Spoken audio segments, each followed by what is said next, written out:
Un peu de Batman et de James Bond dans Tomb Raider, le free-to-play ne remplacera pas les jeux traditionnels. Gears of War Judgment perd son directeur créatif. Salut à tous, c'est le clic du jour.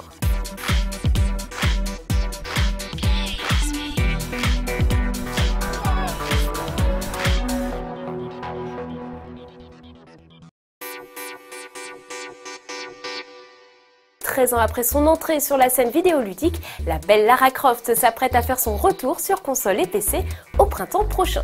Si la popularité de l'héroïne n'est plus approuvée, le directeur du studio Crystal Dynamics a cependant révélé ses craintes quant à la pertinence de la série, qui selon lui décroît avec le temps. Darrell Gallagher et son équipe de développeurs se sont donc intéressés au monde du cinéma et à quelques films en particulier, comme Batman Begins et Casino Royale, afin d'épuiser leur inspiration, mais aussi de déceler les mécaniques leur permettant de rester cohérents d'un bout à l'autre. On ne sait pas encore comment Crystal Dynamics compte se servir des derniers reboots de Batman ou James Bond pour faire évoluer son personnage principal.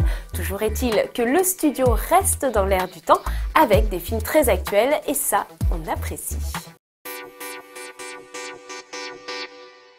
Si l'émergence d'une pléthore de jeux occasionnels et accessibles gratuitement sur les réseaux sociaux comble les joueurs, le directeur de Sony, lui, ne s'inquiète pas pour autant pour sa firme. Jack Tretton a confié lors d'une interview que le monde du jeu vidéo était désormais bien plus accessible qu'autrefois, permettant ainsi le développement des jeux sociaux et freemium. Il émet toutefois des réserves quant à la pérennité de ces nouveaux arrivants sur le marché. D'après lui, les à côté et les add-ons c'est bien, mais pas suffisamment solide pour concurrencer le modèle actuel des jeux vidéo tels qu'on les connaît aujourd'hui. Autrement dit, tout va bien dans le meilleur des mondes pour le directeur de Sony, il y a de la place pour tous dans le business vidéoludique. Pourtant, quand on voit de grands noms du jeu comme Electronic Arts ou Crytek se tourner justement vers le free-to-play, on peut émettre des doutes quant aux propos de ce cher Jack.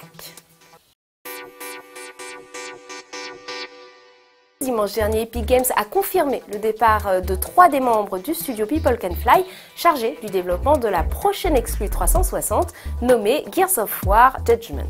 Adrian Schmelartz était jusqu'alors le directeur créatif de ce nouveau titre, prévu pour mars prochain. Son départ marque ainsi le début de ses propres projets, dont il tient à parler prochainement. C'est du moins ce que l'on a pu lire sur son compte Twitter récemment. Mike Capps, le président d'Epic Games, a également officialisé le départ de 2 des artistes de Judgment, partis eux aussi vers d'autres horizons. Pas d'inquiétude à avoir concernant le développement du nouveau titre de la série Gears of War.